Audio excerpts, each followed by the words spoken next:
Perfecto. Ya.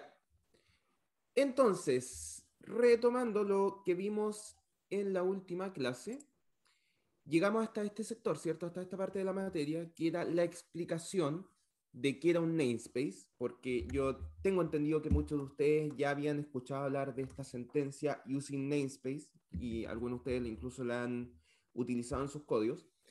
Eh, Sentencia que yo personalmente he tratado de evitar hasta la fecha, y en la última clase tratamos de justificar el porqué de evitar utilizar esta sentencia. Explicamos que era un namespace, que es esta sentencia que te permite C++ para crear bloques de código, donde esos bloques de código podían tener funciones, variables, clases, etcétera, las cuales podían ser, incluso estos bloques podían estar conectados a pesar de estar en distintos archivos, de manera tal de tú poder generar un contexto de código el cual pudiera ser llamado desde otro lado. Entonces, por ejemplo, uno de los contextos, uno de los namespace más conocidos es el namespace std, que es el que está repartido en todas las bibliotecas estándar de C++, pero que como namespace contiene todas aquellas clases, funciones, objetos, variables, etcétera, que pertenecen a la biblioteca estándar de C++. También vimos que, y permítanme mostrarles acá el código que vimos en la última clase, este de acá. También vimos que nosotros podíamos crear nuestro propio namespace utilizando la notación que nos provee C++ para esto, que es simplemente la palabra reservada namespace, el nombre del namespace en este caso, y luego acá adentro iban nuevamente funciones, variables, clases, etcétera, que nosotros tengamos definidas dentro del namespace. Y que para acceder tanto a las variables, funciones, etcétera, que estén definidos dentro de este bloque de código, deberíamos utilizar la notación que nos provee los namespace para esto, que es muy parecida a la que provee la definición de clase, ¿cierto? En este caso, para acceder a la variable a definida dentro de este namespace, lo que tenemos que poner es el nombre del namespace, doble dos puntos, a. De esa manera estamos accediendo a la variable a definida dentro de este namespace. ¿Ok? Lo mismo aplica para funciones, para objetos, etcétera, que esté definido dentro del namespace. ¿Ok?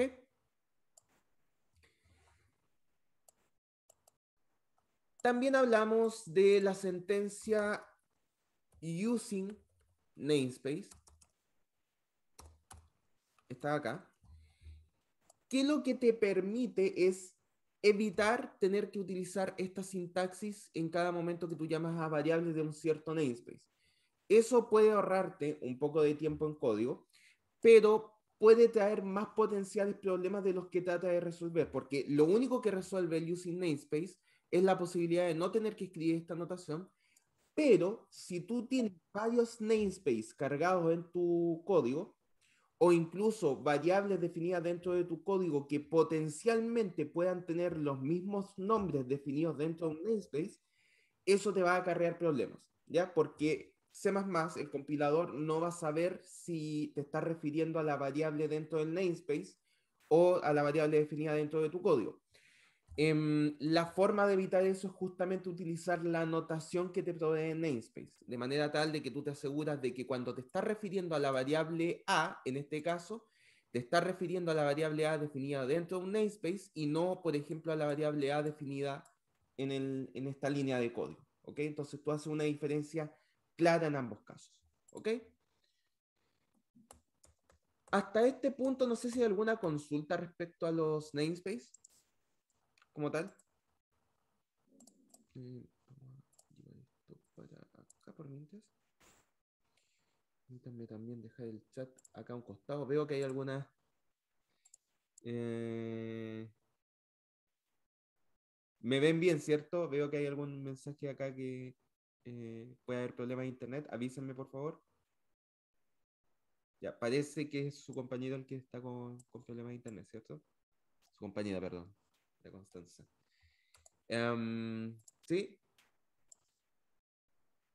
Ah, ok, los que están en la universidad, no hay problema. Perfecto, voy a tratar de hablar un poco más lento, cosa que si se corta algo, no pierdan tanta información. Entonces, bueno, acá está el resumen de lo que acabamos de hablar y la utilización del namespace. Cuando tú quieres acceder a elementos de código dentro del namespace, la notación que tienen que utilizar es este operador de acá, el doble dos puntos. Y esta de acá es la notación que vimos en la clase anterior para definir un nuevo namespace. Y por lo tanto, para acceder a las variables A y B definidos dentro de este namespace, lo que tenemos que utilizar es, como les dije anteriormente, el operador de doble dos puntos para poder acceder a cada una de esas variables. Ahora, entendiendo lo que es un namespace, C++ ya provee dentro de sus bibliotecas, las que ya vienen de por sí en C++, provee un namespace que es el namespace std, que proviene de las bibliotecas estándar, ¿ok? De la STL específicamente, de la Standard Template Library, ¿ya? Lo cual, como dice acá, es un conjunto de datos genéricos y algoritmos de C++. C++ lo que hace es te provee con una biblioteca que no solo provee funcionalidades útiles, por supuesto, sino que intenta programar esas funcionalidades de la forma más genérica posible. ¿Ok?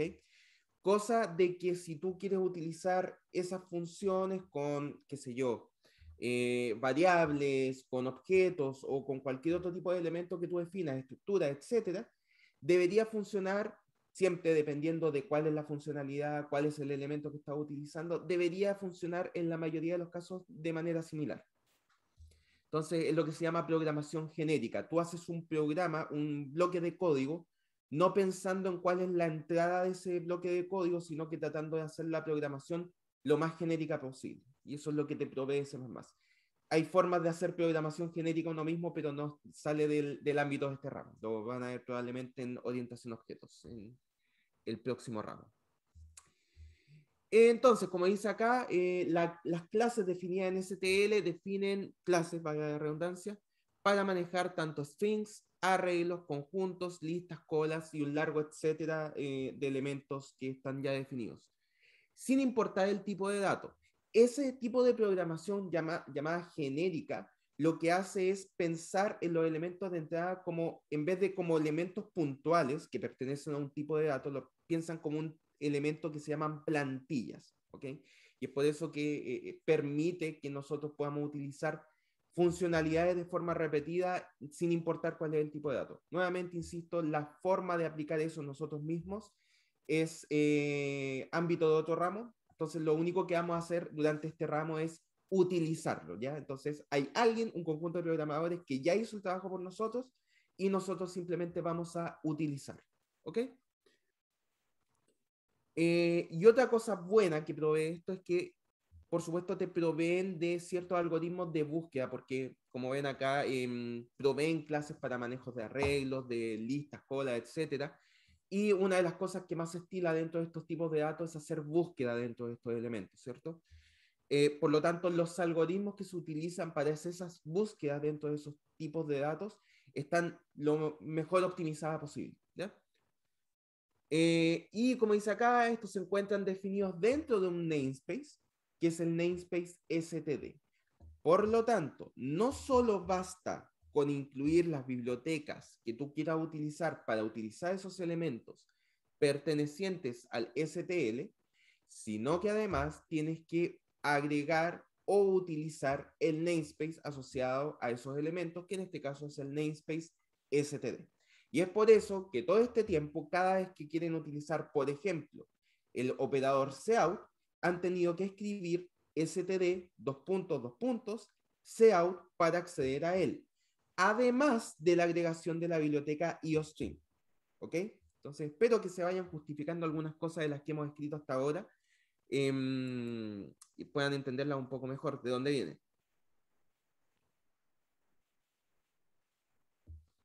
Entonces, respecto a las llamadas a las clases del STL, lo que tenemos que hacer en este caso es primero indicarle al compilador desde dónde provienen estas clases, ¿ya?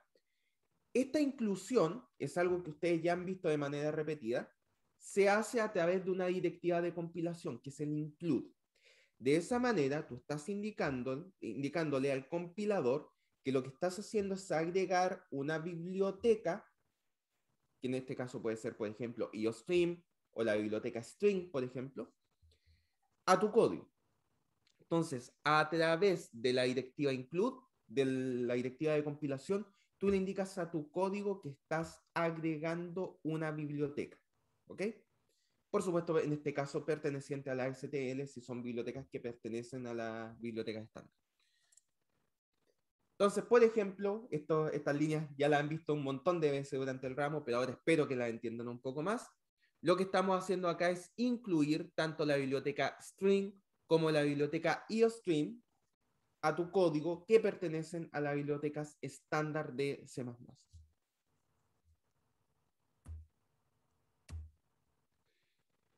Ahora, una vez incluida la biblioteca en el código, nosotros podemos acceder a los elementos que estén definidos en la biblioteca. Recuerden y siempre piensen en las bibliotecas, estos elementos que ustedes están agregando acá. Lo que estás haciendo es llamar a un archivo .h, de los que ustedes ya conocen, a los archivos de cabecera, en donde están definidos todos los elementos, por ejemplo, para el tratamiento de string o para el tratamiento de input-output, ¿cierto? De entrada y salida de sus programas. Pero no dejan de ser un archivo .h. Entonces, en cada uno de esos archivos .h están definidos un montón de elementos, clases, funciones, variables, etcétera, que ustedes están agregando en su código a través de la inclusión de la directiva include, ¿ok? Entonces, esos elementos que están definidos dentro de esos .h los pueden llamar de la misma manera que cuando ustedes creaban archivos .h y los incluían en sus códigos, pueden llamar ustedes a esos elementos que están definidos dentro del .h. Entonces, para el caso de las bibliotecas estándar, una vez que tú incluyes esta biblioteca en tu código, como están definidos esos elementos dentro de un namespace, para llamar a esos elementos puedes hacerlo a través de dos formas que son las que ya hablamos. La primera es utilizar la directiva using namespace para definir que este sector de código, este archivo en el cual tú estás llamando a la biblioteca, por ejemplo, string, siempre va a estar dentro del ámbito STD. Y eso, el efecto que tiene, lo dijimos anteriormente, es que te evita tener que escribir para cada uno de los elementos que tú vas a llamar, tener que estar escribiendo STD, doble dos puntos y el nombre del elemento. Eso es lo que te evita. Y es por eso que cuando tú haces el using namespace STD, puedes escribir directamente string y como tipo de dato y escribir cuál es un tipo de variable, un nombre de variable que pertenezca a string, etc. Lo mismo con cout, con endline, puedes llamarlos directamente sin la necesidad de escribir std, doble dos puntos, etc. La segunda forma de llamar es la que ustedes ya han utilizado durante toda la asignatura, que es con el operador de doble dos puntos. Si ustedes utilizan el operador de doble dos puntos, no es necesario que hagan este llamado acá porque simplemente pierde sentido. No están indicando en su código que todo el ámbito del código es el namespace std, por lo tanto simplemente pueden llamar el namespace para cada uno de los elementos que ustedes utilicen. Y conllevando las ventajas y desventajas que tiene cada una de estas notaciones. ¿Ok?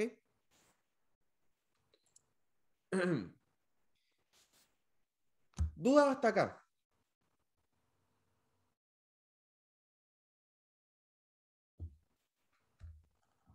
¿Alguna consulta?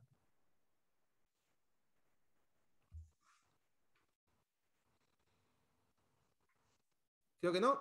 Perfecto. Entonces, bueno, ahora explicamos qué es la biblioteca, qué son las bibliotecas estándar de C++, cómo ellas están conectadas con el namespace std y cómo utilizarlo.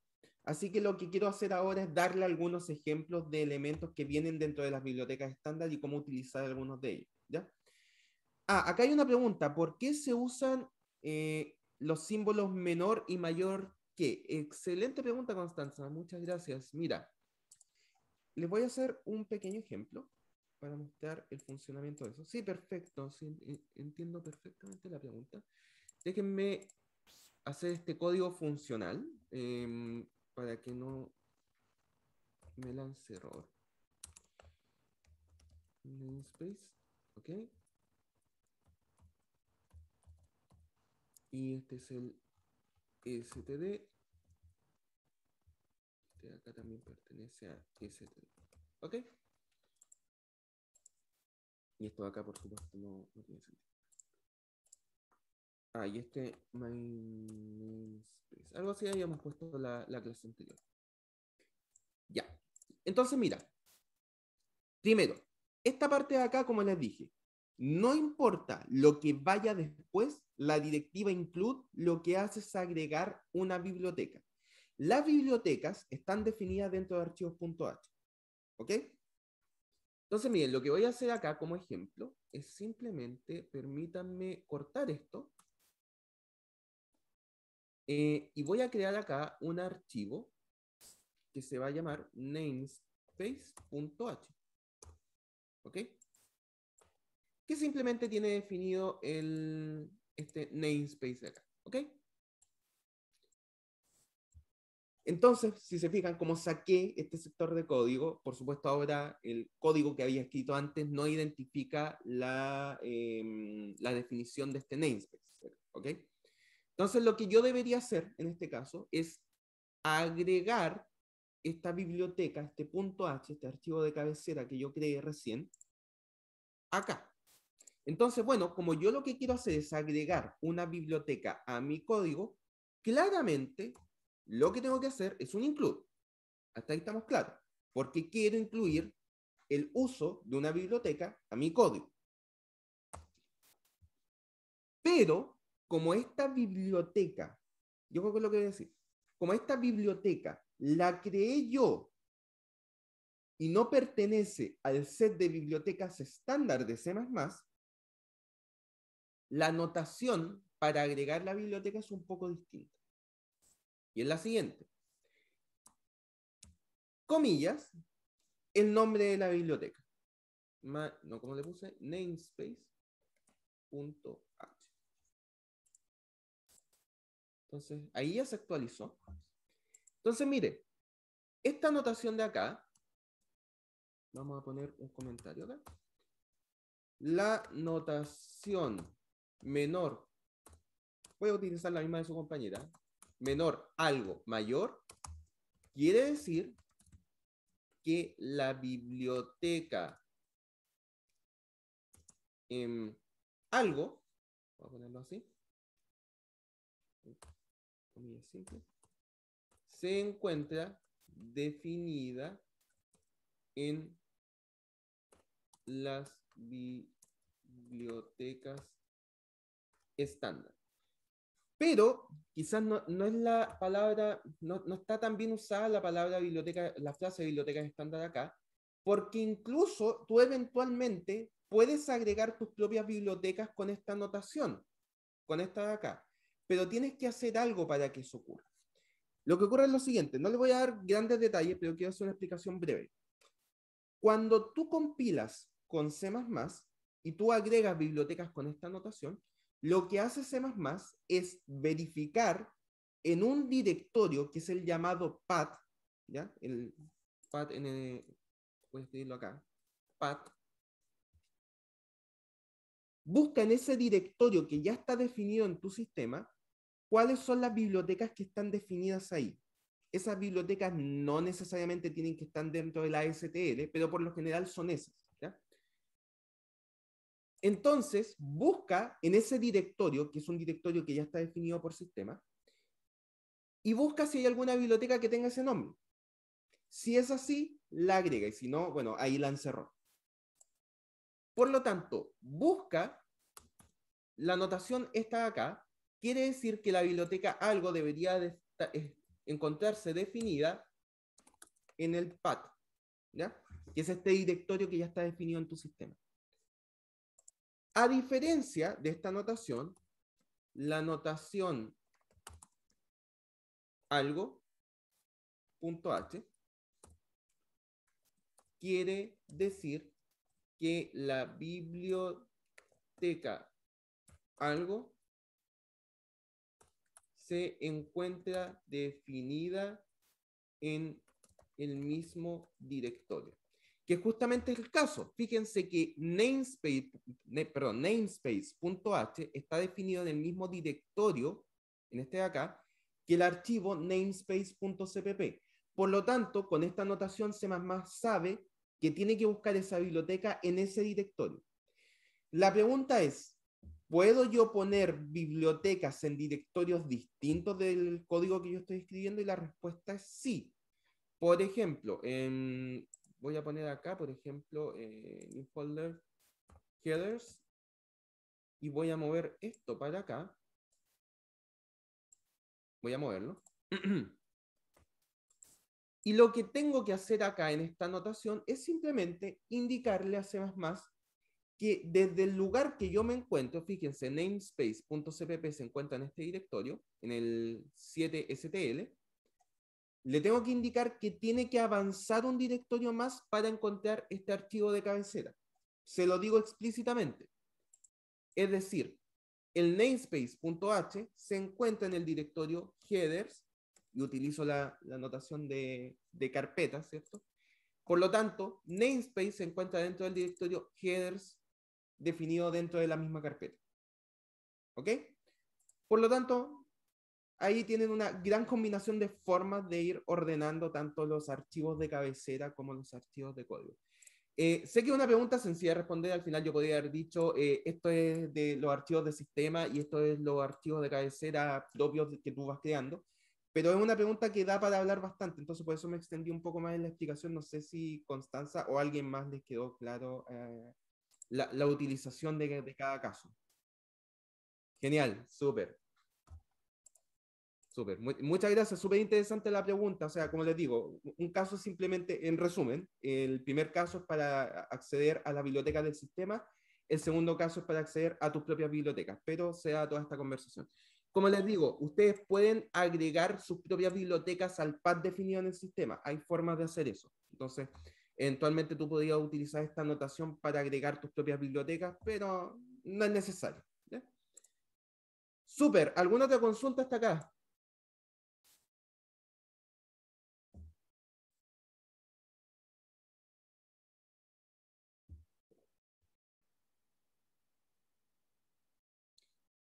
Perfecto. Continuamos entonces. Como les dije anteriormente, lo que voy a hacer ahora es hablar de elementos que están definidos en las bibliotecas estándar y algunas utilizaciones. Siempre, por supuesto, lo que voy a recomendar es si alguno de ustedes, de hecho creo que está acá en la, voy a irme al final, en las referencias. Acá, esta de acá es la documentación. Interesante hablar de estos temas, miren. Permítanme acá un momento. Esto de acá, si esto se abriera, por supuesto.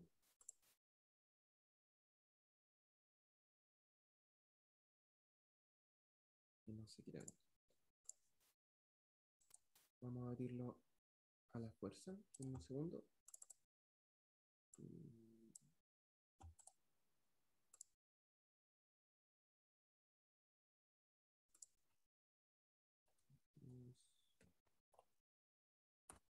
No, por algún motivo yo pincho en el link y no se abre, así que permítanme entrar a la mala. Creo que estoy bien. Sí. No sé por qué no funcionaba esto. Ahora sí. Ya, esta página de acá es la documentación de las bibliotecas que nosotros vamos a ver ahora. Esto quiere decir, si por ejemplo ustedes quisieran aprender a utilizar alguna otra biblioteca que no alcancemos a ver acá, porque hicimos una selección de algunas que pudieran ser útiles para ustedes, pueden ir directamente a la documentación y buscar información sobre ellas. Por ejemplo, qué sé yo, Vector, que es una de las que vamos a ver ahora. La información sobre Vector, la información oficial, se encuentra acá.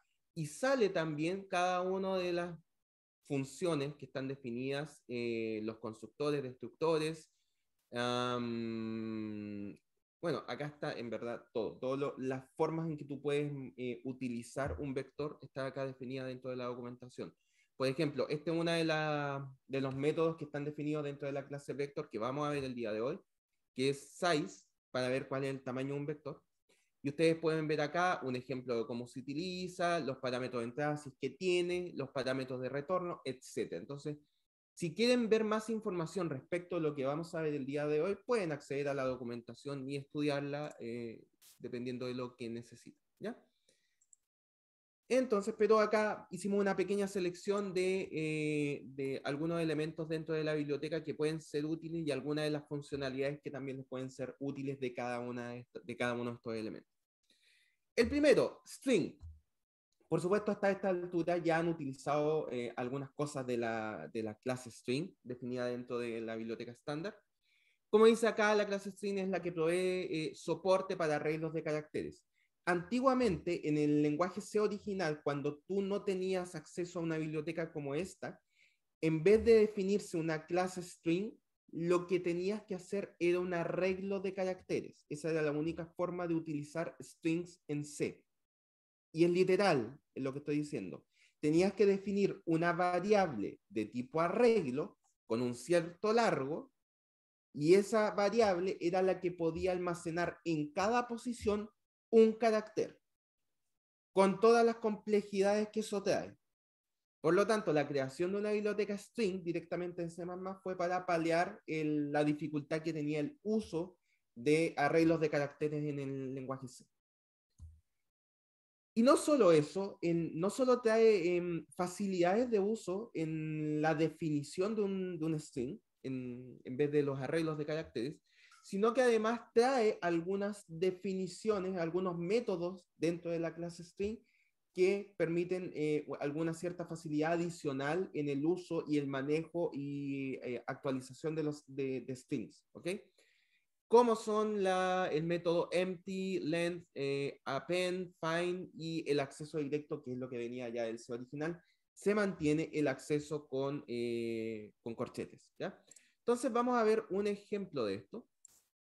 Permítanme acá. Vamos a ver este código. Vamos a crear acá un folder que se va a llamar string. Y vamos a crear strings.cpp. ¿Ok? Entonces, lo que vamos a hacer acá es, por supuesto, vamos a incluir la biblioteca string, porque si no, no podemos utilizarla. También en este caso vamos a incluir IOStream para visualizar algunas cosas por pantalla. Y lo que vamos a hacer es lo siguiente, miren.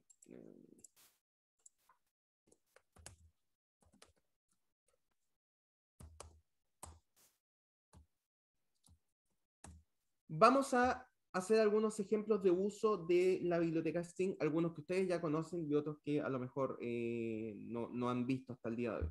Entonces, nosotros ya habíamos visto que una forma de crear strings era, por ejemplo, el string p, hola, ¿cierto? Esto crea una variable de tipo string con valor hola, ¿cierto? Y si, perfecto. Y si nosotros mostramos el valor de P por pantalla, perdón, inline return 1, por ejemplo, vamos a ejecutar esta función desde acá. Perfecto, muestra el valor de hola, ¿cierto? ¿Qué es lo que ocurre? Que string, como se dijo en la diapositiva anterior, es una clase que está definida dentro de la biblioteca estándar. Clases como las que ustedes ya han visto en las clases orientadas a objetos. Por lo tanto, esta no es la única forma de crear una variable de tipo string. ¿Ok? Esta es una forma sencilla creada con lo que se llama una sobrecarga de un operador. Es decir, se le entregó la posibilidad al operador de asignación de también inicializar strings de esta manera. Pero ustedes pueden utilizar la notación común y corriente de clases para inicializar un string. Entonces, por ejemplo, vamos a crear la variable A perteneciente, un objeto A perteneciente a la clase string, y la vamos a crear con un texto A, B, C, D, E, F, G. Vamos a crear una segunda variable para hacer algunas cosas interesantes después.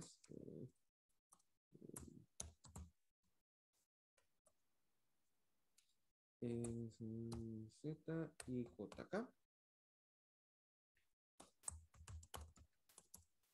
Se crea una variable de tipo string con valor inicial A, B, C, D, E, F, G.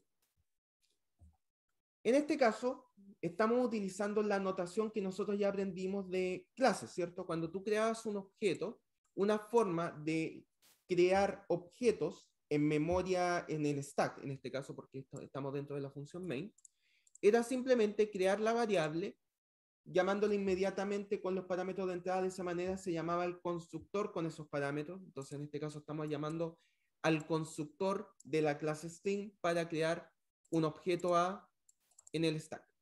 ¿Ok? Hasta ahí todo bien. Lo mismo con la variable B. También podemos llamar al crear una variable llamando al constructor por omisión simplemente con esta notación de acá. También tenemos la posibilidad de crear objetos en memoria dinámica. Entonces, utilizando la notación que ustedes ya conocen, es decir, crear una variable de tipo puntero string y luego hacer un igual new string, de manera tal de que ese objeto se cree en la memoria dinámica. ¿Ok? Perfecto. Entonces, miren. Lo que vamos a hacer es, primero, voy a mostrarles el contenido de las variables A y B para que vean que efectivamente estas variables también se pueden inicializar de esta otra manera. Vamos a crearlo así. La variable B, std, endline. Esto de acá debería mostrar, efectivamente, está ahí el texto. Entonces, esto muestra ambos textos uno al lado del otro por el stream que nosotros mostramos acá, stream de datos que va hacia ese out. Por supuesto, si yo además hago un cout acá, el contenido de C, ahora quiero mostrarle el contenido de la variable C, es C, y acá vamos a cerrar el endline. Entonces fíjense que por supuesto en este caso la variable C es un string vacío, por lo tanto no se muestra nada acá. Entonces visualmente uno puede ver que como yo definí acá arriba la variable C y está definida como un string vacío, por supuesto que esto va a entregar en la pantalla un string vacío. Pero muchas veces nosotros vamos a necesitar crear, por ejemplo, alguna función que reciba un string por entrada, y es una pregunta válida si el string tiene algo, si el string tiene contenido o no. Para eso, y acá voy a empezar a hablar de las funciones adicionales que nos provee, los métodos de clase que nos provee la clase string. La primera función, método de clase que vamos a ver es cómo puedo determinar si un string tiene contenido o no.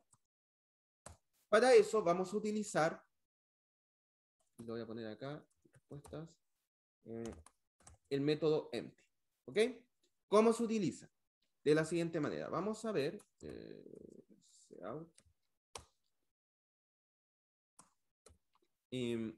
es C una variable string vacía, y vamos a poner C.empty. Lo cual tiene sentido, ¿cierto? Les estoy diciendo que esto es un método de la clase string. Como C es un objeto, una instancia de clase de string, si yo quiero utilizar un método a partir de este objeto, utilizo la notación que ustedes ya han visto en objetos. Es decir, C punto, el nombre del método, que en este caso es empty. ¿Ok? Esto nos va a entregar si el string es vacío o no. Entonces vamos a ver. Endline. Perfecto. Entonces fíjense, en este caso, al yo mostrar S una variable string vacía, nos muestra un 1. Por supuesto, si yo a C le diera algún valor, por poner cualquier cosa, esto de acá nos retorna un 0.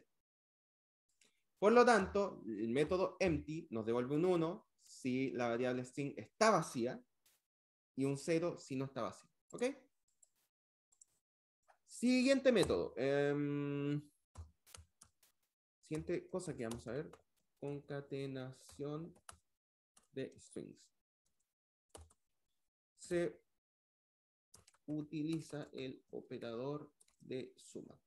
Afortunadamente, la concatenación de strings es exactamente igual que en Python, ¿ya? De lo que ustedes vienen en Python. Por lo tanto, si yo quiero concatenar un string, y vamos a hacerlo de la siguiente manera, se concatena el contenido de A y B y el resultado se almacena en C. ¿Ok? Por lo tanto, si yo ahora hago un cout de C, vamos a hacerlo así para que no demorarnos tanto. Ejecutamos esto. Fíjense que en el contenido de C, esta línea de acá, se muestra la concatenación del string A, que es este de acá arriba, y el string B, que es el que está acá. ¿Ok? Por lo tanto, esto funciona. Perfecto.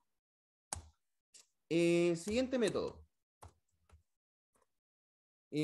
¿Cómo se determina el largo de un string? Y la respuesta es el método length. ¿Ok? ¿Cómo funciona esto? De la siguiente manera.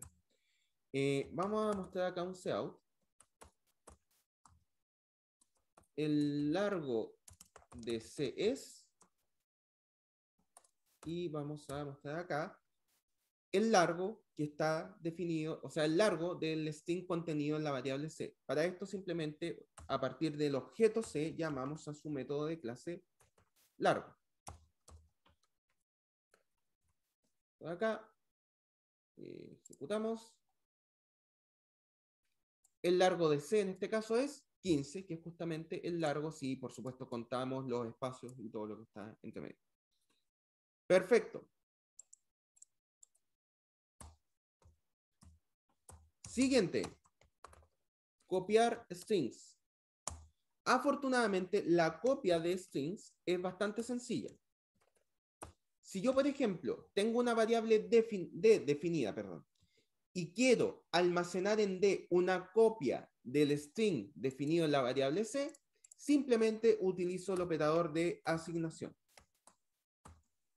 Esto quiere decir que todo el contenido de C se copia en D. Por lo tanto, si yo hago un cout ahora de D, todo acá, el contenido de D es el mismo que tenía C hasta ese momento, que es la concatenación de los strings anteriores. ¿Ya? Perfecto. Siguiente. Acceder a los elementos individuales del string. Notación corchetes. ¿Ok? Entonces, por ejemplo, el primer carácter de C es Y lo que vamos a hacer acá es connotación, exactamente igual que en arreglos. Estamos indicando acá que estamos accediendo al elemento con índice 0 del string C. Por lo tanto, ese elemento debería ser A, porque es el primero de los elementos de la concatenación que se dio antes. Vamos a mostrar esto por pantalla.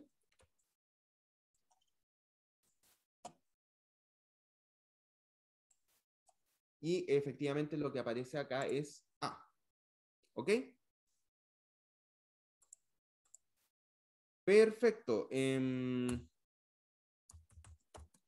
Siguiente, agregar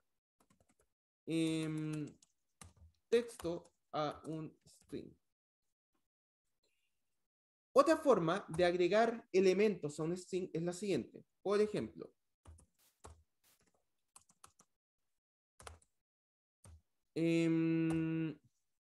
esta acá, lo que vamos a hacer es lo siguiente. El nuevo string C es y lo que vamos a hacer acá es f.append c.append y vamos a agregar acá un mensaje. Y por supuesto acá voy a agregar que la respuesta es append. Append es un método de la clase string que lo que hace es agregar cosas al final, ¿ok? Entonces acá lo que vamos a hacer es un mensaje.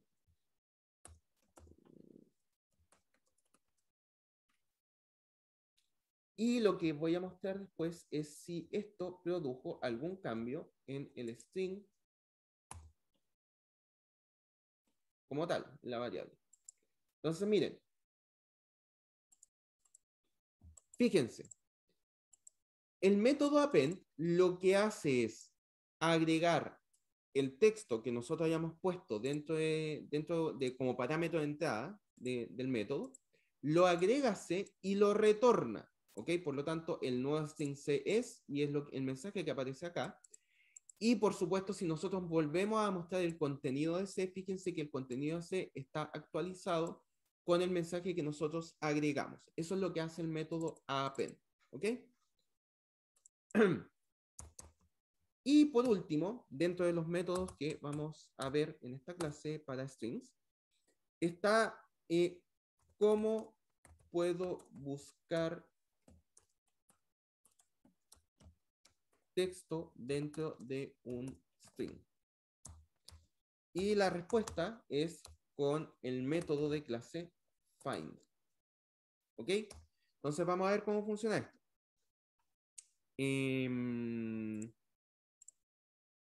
Lo que vamos a hacer es lo siguiente. Déjenme cambiar este texto un poco.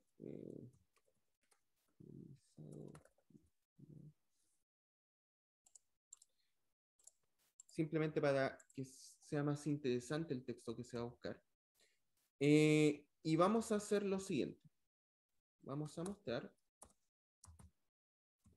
resultado del método find.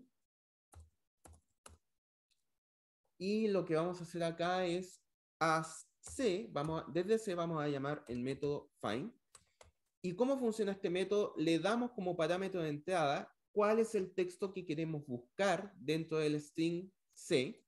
Y lo que nos retorna es la posición de la primera aparición. ¿Ok? Entonces vamos a ver en este caso qué es lo que nos retorna si nosotros le ponemos una entrada a esto. Vamos a poner el texto cial, por ejemplo, por poner cualquier cosa. Entonces debería mostrar la aparición de este texto de acá. Vamos a ejecutar esto. Y dice que se encontró este texto en la posición de 18. Vamos a contar 1, 2, 3, 4, 5 el espacio, 6, 7, 8, 9, 10, 11, 12 el segundo espacio, 13, 14, 15, 16, 17, 18. Entonces, bueno, como esto parte en 0, ¿cierto? El índice 0, entonces la posición 18 que aparece acá sería la con índice 17. Por lo tanto, la posición con índice 18 es justamente la siguiente, que es la C que aparece acá. ¿Ok? Por lo tanto, de aquí en adelante es donde se encuentra el texto cial. Nosotros podemos cambiar esto, por ejemplo, por BCD, por ejemplo. A ver si esto también funciona acá. Y dice que encontró ese texto BCD en la posición índice 1, por lo tanto 0, 1. ¿Ok? Dudas hasta acá. Estos son simplemente algunos de los métodos, insisto, que provee la clase string y que permiten facilidad de uso para el manejo de strings. Entonces, no sé si hasta este punto hay alguna consulta.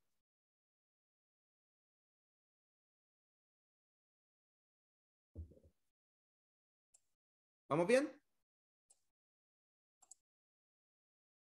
Está claro, genial, me alegro. Continuamos. Siguiente elemento que vamos a ver, los vectores. Hasta el momento, nosotros hemos visto como elemento para almacenar múltiples datos, porque llamémoslos datos, porque pueden ser desde variables primitivas hasta incluso objetos. Lo que hemos visto que nosotros podemos utilizar para almacenar cosas es el arreglo, ¿cierto? El arreglo, si bien es un elemento muy interesante, tiene algunas limitaciones, o sea, incluso cuando tú creas arreglos en memoria dinámica, que sería la forma para crear arreglos de largo variable, el cambiar el largo del arreglo es bastante complejo, ya que viene incluso de C, que puedan, por ejemplo, estar viendo estructura de datos, a lo mejor como ramo paralelo en estos momentos, sabrán que el malloc y el realloc como elementos para cambiar, o sea, pedir los espacios de memoria para un arreglo y luego modificarlos, son elementos a lo mejor un poco complicados porque hay que estar bien pendiente de lo que uno está haciendo, ¿ok? Se puede hacer, pero es bastante complejo. Entonces, en C++ quisieron solventar este problema creando un nuevo tipo de dato que es el tipo de dato vector. Este tipo de dato, vector, permite de forma nativa y sin hacer grandes cosas en memoria dinámica, crear arreglos dinámicos. ¿Ok? Con notaciones incluso más parecidas a las que ustedes vieron en Python con listas. ¿Ok? Entonces, en ese sentido es bastante más interesante que los arreglos originales, ¿cierto? Mucho más sencillo de utilizar. Como dice acá, funciona con memoria contigua, igual que los arreglos originales que ustedes vieron, se ven en C, ¿ok? Que la gracia del arreglo en C es que utilizaba elementos con memoria contigua, es decir, cada elemento del arreglo estaba en memoria uno al lado del otro, por lo tanto, Vector mantiene esa lógica. Y como dice acá, agregando bloques de memoria en forma transparente al programador.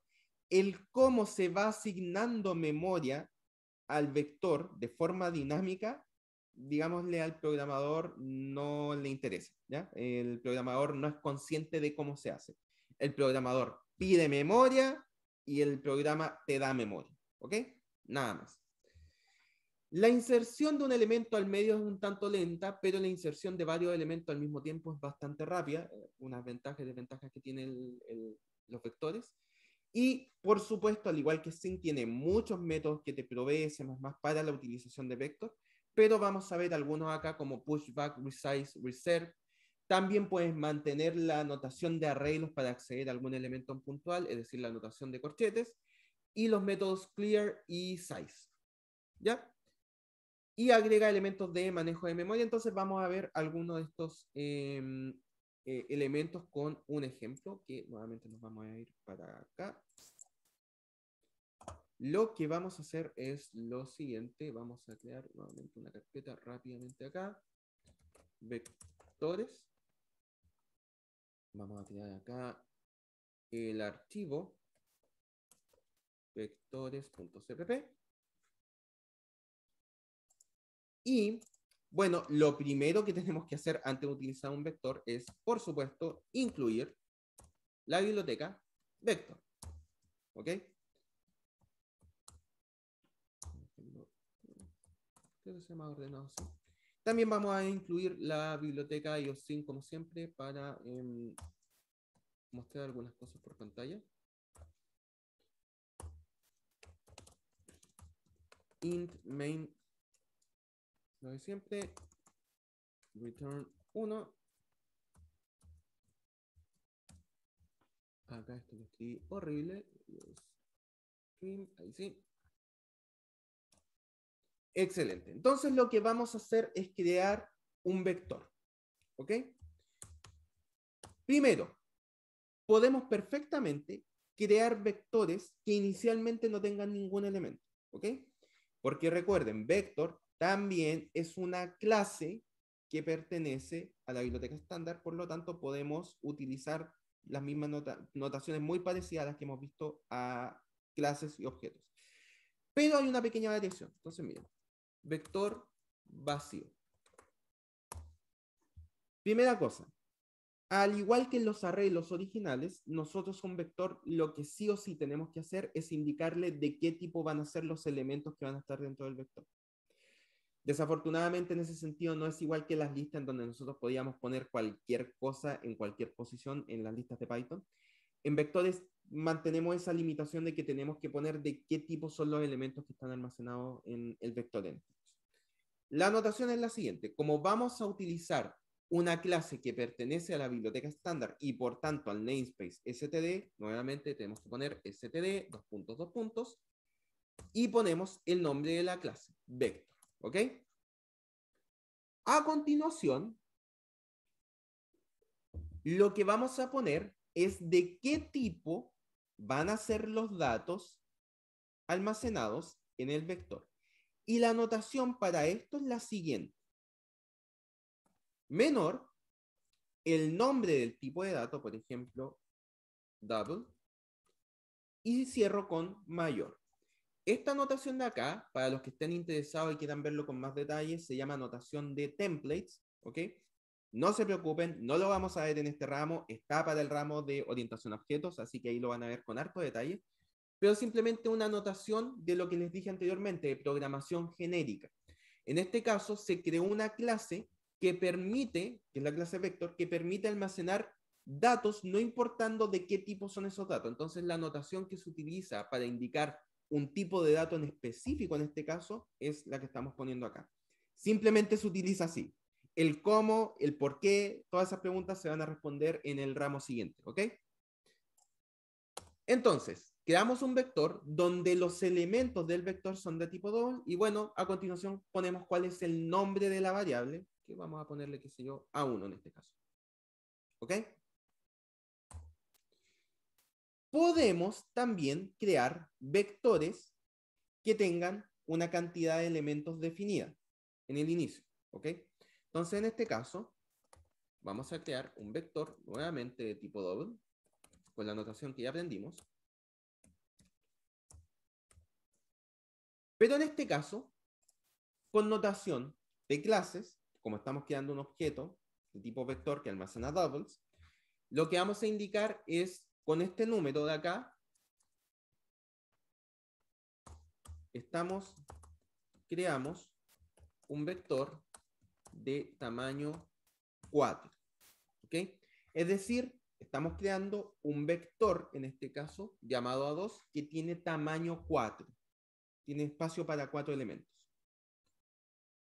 Ojo acá, que tenga espacio para 4 elementos hasta este punto no quiere decir que esté limitado a 4 elementos. Si tú agregas un quinto elemento, se puede agregar, no tienes que hacer manejos en memoria. El cómo se hace eso lo vamos a ver en unos momentos. O sea, no voy a dar grandes explicaciones porque la verdad es que Vector lo maneja de manera automática, por debajo. Pero se puede hacer, ¿ok? Entonces, ojo, no quiere decir que solo se puedan agregar 4 elementos. ¿Ok? Entonces, por ejemplo, como dijimos, en este caso lo que estamos diciendo es que el vector tiene hasta el momento tomados en memoria un espacio de 4 elementos. Entonces yo puedo agregar cosas en esos espacios. Por ejemplo, voy a agregar elementos ahora en... Bueno, de hecho lo vamos a agregar como lo hicimos en los otros casos. La pregunta que vamos a contestar es, ¿cómo puedo agregar elementos a un vector? Y una de las formas que existe es con el método de clase pushback. ¿Cómo funciona esto? Pushback es un método que permite agregar elementos al final del arreglo. ¿Ok? Entonces, al final no me refiero a la última posición. Si tienen un arreglo con cuatro espacios, no lo va a agregar en la última posición. Va a ir tomando el primer espacio disponible de atrás hacia adelante. Es muy parecido a lo que hacía append en las listas de Python. ¿Ok? Va agregando elementos al final de la lista de elementos. ¿Ok? Entonces, en este caso vamos a agregar con pushback un elemento al final de la lista A2, o sea, perdón, del vector A2. En este caso vamos a agregar, qué sé yo, un 2,5. Vamos a agregar otro elemento más, pushback 3 A2.pushback, qué sé yo, 5. Entonces con esto hemos agregado algunos elementos a este arreglo. Fíjense que ni siquiera es necesario que llenes todos los espacios porque vas utilizándolo en la medida que lo necesites. ¿Ok? Ahora, si nosotros queremos recorrer esto, vamos a hacer lo típico, vamos a utilizar un for. Queremos recorrer el vector en base a la cantidad de elementos agregados. Y para eso vamos a utilizar un método que es el método size. ¿Ok? Entonces lo que quiero hacer es lo siguiente. Voy a recorrer este arreglo elemento por elemento y mostrando por pantalla cada uno de estos elementos. Entonces, desde i igual a 0, y mientras i sea menor que a2.size, de esta manera yo determino el tamaño del vector hasta ese momento, i más, ni siquiera es necesario la llave acá, y lo que vamos a hacer acá es std cout a2 en la posición i, lo típico. Vamos a mostrar esto por pantalla. Creo que no haya habido ningún error. Y efectivamente. Ya, ojo con eso. Perdón, voy a hacer una aclaración acá. Voy a hacer una aclaración, perdón. Lo que ocurre acá es que no solo, como estamos utilizando el constructor por omisión del vector, y hago la aclaración de que cometí un pequeño error ahora, como estamos utilizando el constructor por omisión, cuando tú agregas 4 elementos, si no indicas qué elementos son, en este caso se supone de parte de vector, como estamos utilizando el tipo de dato double, se suponen que son ceros en este caso. Y es por eso que parte la notación con estos 4 ceros y luego después de ello agrega los elementos que van a continuación, que nosotros agregamos acá. ¿Ok? Entonces, ojo con eso. Ahí cometí un pequeño mala interpretación de lo que hace el constructor de vector. ¿Ya? Entonces, en este caso, esta línea de acá, repito acá, agrega 4 elementos, los inicializa en 0, como no estoy indicando cuáles son, y los elementos que voy agregando a continuación, bueno, se van agregando al final. Y es por eso que este for de acá muestra los 4 elementos 0 al principio y luego muestra los elementos que nosotros fuimos agregando. ¿Ok? Ahora, ¿cómo es capaz Vector de siempre poder ir agregando? Porque fíjense que acá nosotros habíamos creado un vector de tamaño 4 y sin embargo nosotros pudimos ir agregando elementos sin ninguna dificultad. Lo hicimos sin problema. ¿Cómo Vector maneja esto? Lo que hace Vector en estos casos es lo siguiente. Cada vez que tú creas un vector, lo que hace es ir aumentando el tamaño de ese vector en un tamaño fijo. ¿Ya? Vamos a verlo, el cómo hace esto acompañado de la utilización de un método que es cómo podemos saber cuántos espacios de memoria está utilizando un vector. Y para eso tenemos el método capacity, ¿ok?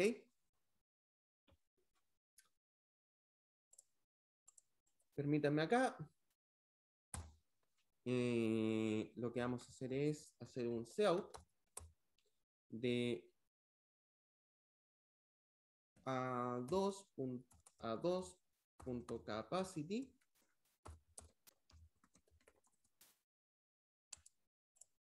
Vamos a ejecutar esto.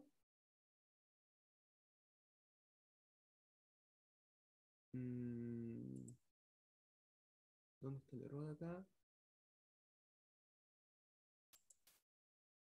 ¿Dónde está el error?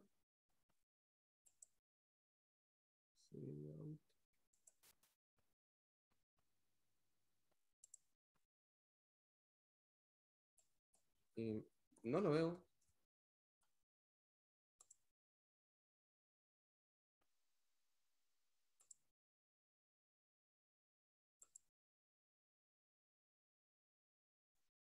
No me pregunten qué pasó, no sé. Ok. Entonces, línea 19, que es la que tenemos acá, llamamos a la capacidad del vector. ¿Ok? Entonces, miren, la capacidad hasta este punto es 8. ¿Por qué ocurrió esto? Cuando nosotros definimos el tamaño del vector como 4, lo que se hizo en ese momento es, ya que estoy pidiendo espacio para 4 elementos, los cuales al principio son 0, Vector se asegura de que tenga suficiente espacio para elementos que vengan a continuación y pide en verdad en memoria el doble de espacio del que se solicitó. ¿Ok? Por lo tanto, en este caso, A2 tiene una capacidad de 8 para 8 elementos hasta ese punto. Bueno, ¿qué pasa si yo agrego hasta 8 elementos y agrego un noveno? Cuando se agrega el noveno elemento, el vector se modifica y se expande nuevamente al doble del tamaño. ¿Ok? De manera tal de que vuelva a tener espacio suficiente para los elementos. Entonces, si nosotros agregamos más elementos, se va a extender hasta 16. Esto permite de que cuando se vayan agregando nuevos elementos, estos se agreguen en poco tiempo, se utilice poco tiempo en la agregación de elementos. Sin embargo, el problema que trae esto es la utilización de memoria.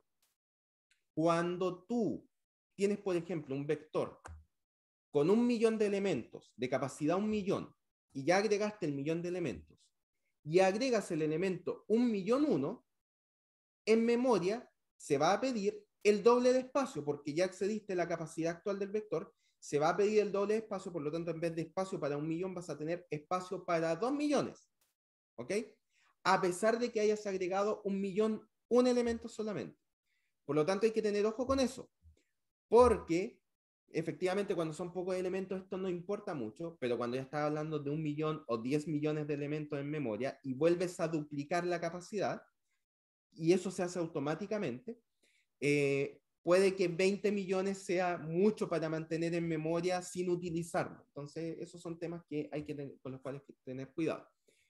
Tú puedes perfectamente cambiar el tamaño del arreglo utilizando el método resize. Se cambia el tamaño del arreglo con el método resize. ¿Ok?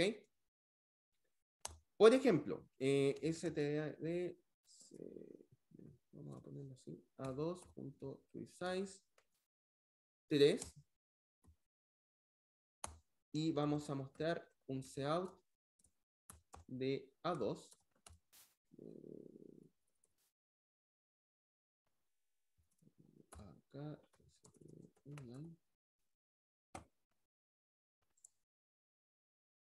Acá, nada que ver un cout de vector, nada que ver. Tengo que hacer un for de no.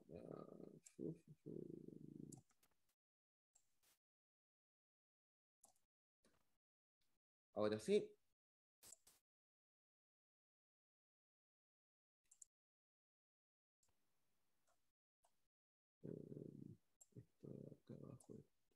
Ahí sí.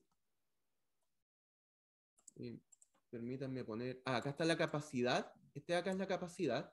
Por lo tanto, de aquí hacia abajo están los elementos del vector hasta este punto. Como yo hice un resize de test, eso quiere decir que cambié el tamaño del vector de 8 a 3 elementos. Bueno, así que se toman solamente esos 3 elementos. Ahora, nosotros podemos también incluso cambiar el tamaño del vector para agrandarlo. O sea, en vez de 3, podemos agregar acá un 10 perfectamente. Lo que ocurre en este caso es, permítanme poner un cout por acá para hacer la diferencia. Arreglo, vector.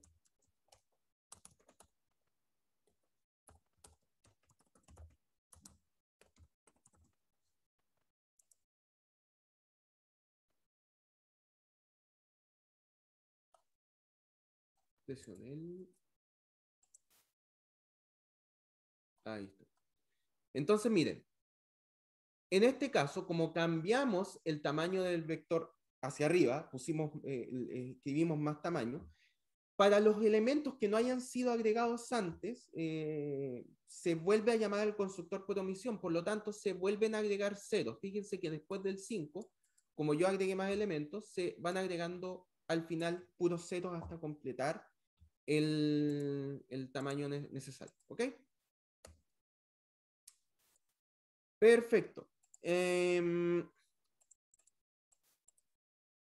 También se puede cambiar la reserva de espacio en memoria utilizando el método reserve. ¿Ok? Esto es lo que vamos a hacer acá.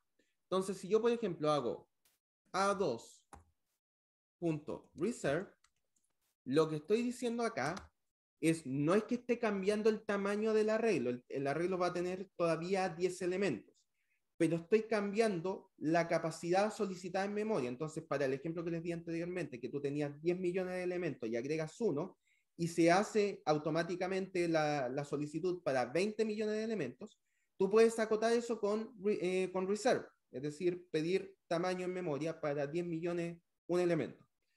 En este caso, lo que estamos haciendo es solicitar memoria para este arreglo de tamaño 20 elementos, ¿ok? Para este vector. Entonces, si nosotros hacemos un stcout de la capacidad,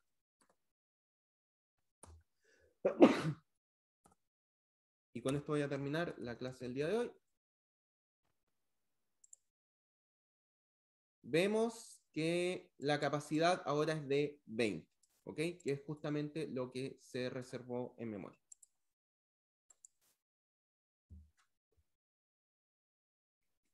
Perfecto. Y como dice acá, voy a volver a este punto para hablar de nuevo de lo que dije anteriormente. Si se acaba el espacio reservado al agregar más elementos, Vector aumenta la capacidad en el doble de la capacidad hasta ese punto. Entonces hay que tener cuidado con ese punto cuando estamos trabajando con vectores muy grandes, ¿ok? Porque efectivamente podemos tener una gran utilización de memoria hasta ese punto. La siguiente clase vamos a partir hablando de map. No sé si hay alguna consulta hasta este punto, que el último elemento que nos queda ver de STL, y ahí empezaremos la siguiente clase también, la clase de mañana, perdón, hablando de bibliotecas Qt, que ya estaríamos entrando en la última parte del curso. ¿Estamos bien hasta este punto? Súper. Excelente. Ya pues, entonces si no hay más consultas, nos vemos en la clase el día de mañana, que estén muy bien.